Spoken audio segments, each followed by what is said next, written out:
तो कभी ऐसा हुआ है कि परीक्षा की तैयारी चल रही है, किताबें खुली हैं, पन्ने पलट रहे हैं, लेकिन दिमाग में बस एक ही सवाल है कि भाई इसमें से जरूरी क्या है, पढ़ना क्या है? अगर ऐसा लगता है तो समझिए आज हम इसी उलझन का एक बहुत ही स्मार्ट हल निकालने वाले हैं। हाँ, ये बहुत ही आम बात है। कई बार लगता है कि जानकारी का इतना बड़ा पहाड़ है, इसे याद कैसे करें? पर अच्छी खबर ये है कि इसका एक ज़बरदस्त उपाय भी है। हमें सिर्फ ज़्यादा मेहनत नहीं करनी, बल्कि थोड़ा स्मार्ट तरीके से काम करना है। सीखना है कि अपनी स्टडी मटेरियल में छुपे हुए सुरागों को कैसे पहचानें। जी हाँ, बिल्कुल सही सुना।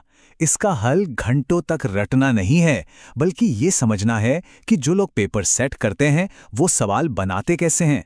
और यकीन मानिए, इसके सारे के सारे संकेत हमारी टेक्स्ट बुक्स में ही छिपे होते हैं, कभी टेबल्स में तो कभी फ्लो चार्ट्स और डायग्राम्स में। तो चलिए शुरू करते हैं अपनी पहली स्ट्रैटेजी से। इसका नाम है माइक्रो स्ट्रैटेजी।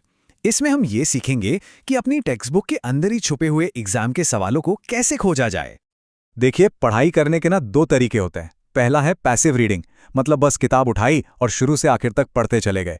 और दूसरा है एक्टिव एनालिसिस, यानी एक जासूस की तरह सुराग ढूंढना। हमें ये दूसरा वाला तरीका अपनाना है। सवाल ये नहीं है कि क्या लिखा है, सवाल ये है कि उसे कैसे लिखा गया है, कैसे प्रेजेंट किया गया है, क्योंकि असली खेल वहीं पर है। इन पैटर्न्स को हम एक नाम दे सकते हैं, विजुअल टेम्पलेट्स।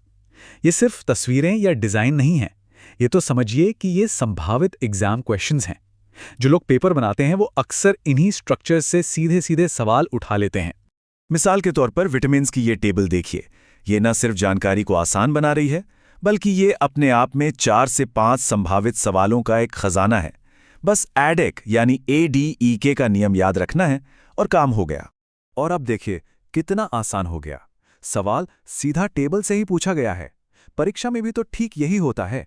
अगर विजुअल टेम्पलेट को अच्छे से समझ लिया तो समझिए कि सवाल का जवाब तो पहले से ही पता है। और जो फ्लो चार्ट्स या स्टेप्स वाले डायग्राम्स होते हैं, वो तो जैसे fill in the blanks type के सवालों के लिए ही बने हैं।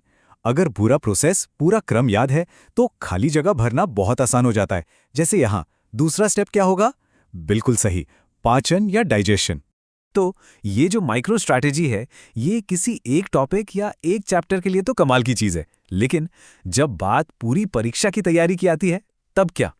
इसके लिए हमें एक बड़ी पिक्चर देखनी होगी। तो अब बात करते हैं अपनी दूसरी और बहुत ज़रूरी स्ट्रैटेजी की, मैक्रो स्ट्रैटेजी। इसमें हम पिछले सालों के क्वेश्चन पेपर्स को इस्तेमाल करके पूरी परीक्षा का एक असली ब्लूप्रिंट तैयार करेंगे। जैसा कि हमारे सोर्स मटेरियल में भी बताया गया है, पिछले सालों के पेपर्स किसी सोने की खान से कम नहीं होते। ये हमें साफ साफ बताते हैं कि असल में क्या महत्वपूर्ण है और हमारी तैयारी को एक सही दिशा देते हैं। जब हम पिछले पेपर्स को एनालाइज करते हैं तो हम सिर्फ सवाल हल नहीं कर रहे होते, हम असल में परीक्षा के पूरे कोड को क्रैक कर रहे होते हैं। हमें ये पता चलता है कि कौन से टॉपिक्स बार बार पूछे जाते हैं और हमें अपनी स्पीड और एक्यूरेसी पर कितना काम करने की जरूरत है। और इसका नतीजा क्या होता है? जाहिर है आत्मविश्वास बढ़ता है, गलतियां कम होती हैं और टाइम मैनेजमेंट बहुत बेहतर हो जाता है। और यही तो हैं सफलता के 3 सबसे मजबूत पिलर। तो इन सब बातों का असली मतलब क्या है? इसका मतलब है कि हमें सिर्फ एक स्टूडेंट नहीं, बल्कि एक स्टडी स्ट्रैटेजिस्ट बनना होगा। ये जो सोच में बदलाव है ना, यही सबसे बड़ा अंतर पैदा करेगा। एक तरफ है वो जो सब कुछ रटने की कोशिश करता है, और दूसरी तरफ है एक रणनीतिकार यानी स्ट्रैटेजिस्ट जो पैटर्न खोजता है और स्मार्ट तरीके से पढ़ाई करता है।